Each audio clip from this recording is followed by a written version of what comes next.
你敢相信吗？眼前这个蛇蝎心肠的女人，只因8岁的儿子偷吃鸡爪，就将其残忍的杀害，还将孩子的4肢砍下做成人质。在庭审现场，竟恬不知耻的要求丈夫救她狗命。恳求我的老公伸出双手，能救我，能拉我一把。时间2012年7月12日，地点山西省运城市南关村。这天晚上，樊婆婆回家后发现自己的小孙子强强并不在家中，询问儿媳朱红霞。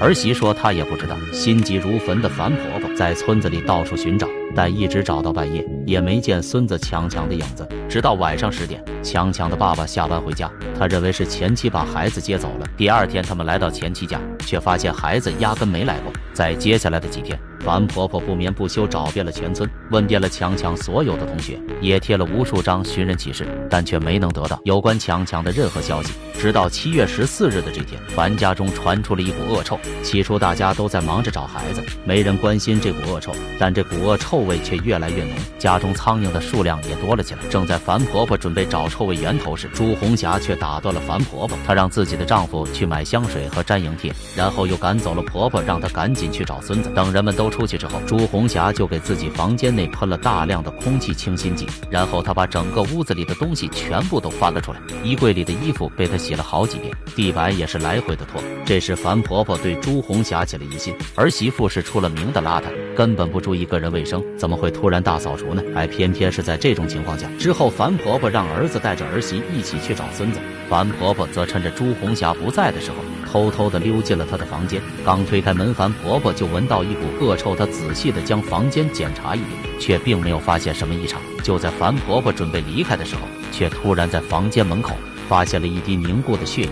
这时樊婆婆越发不安，她拼命地在家中四处寻找。当樊婆婆来到房顶时，臭味越来越浓烈。她在角落看到了一口铁锅，上面飞着许多苍蝇。当樊婆婆掀开铁锅后，眼前的一幕让她直接瘫软在地。锅下面盖着的是一具无手无脚的尸体，这正是自己的宝贝孙子强强。在地上瘫坐了很久之后，樊婆婆终于清醒过来，连忙给自己儿子打电话，然后拨打报警电话。警方在第一时间来到现场，联想到自己儿媳的反常举动，樊婆婆告诉警方，凶手很有可能是自己的儿媳妇。在强强2岁的时候，她的亲生父母就离了婚，之后的6年都是自己在照顾强强，直到孙子被杀的前1年，儿子认识了同样离婚的朱红霞，两人很快就结了婚。在婚后，樊婆婆对儿媳百般疼爱，但很快朱红霞就暴露本性，平日里好吃懒做，脾气还很暴躁，经常打骂自己的宝贝孙子。闻言，警方立刻控制住了正准备跑路的朱红霞。在接受警方的审讯时，朱红霞并没有过多狡辩，很利索的就承认了犯罪事实。那么这个8岁的孩子究竟是犯了什么天条，才会被自己继母残忍分尸呢？他就给我嫌我孩子吃着他鸡爪，他就给我打的，他打我，他还说爹爹还跟我分尸呀，跟我打死还分尸们，你们这叫人心疼不心疼啊？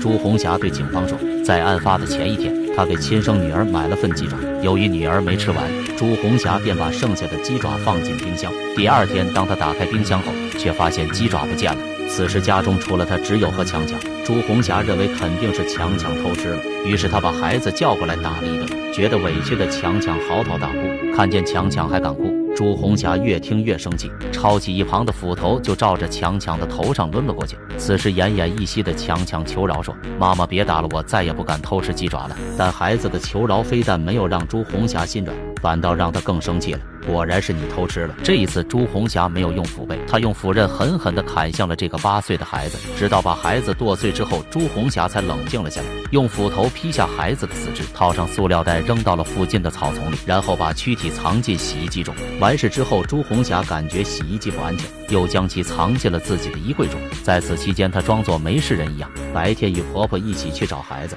晚上睡在孩子的尸体旁边。由于当时是夏天，尸体腐烂得很快，朱红霞嫌强强尸体太臭了，就给他装进铁锅中扔到了房顶。事情曝光之后，村中的人们都感到一阵后怕，然后集体联名上书，请求法院严惩这个蛇蝎心肠的女人。我们非常愤怒，对如此残缺人道、没有人性之凶手，不杀不足以平民愤。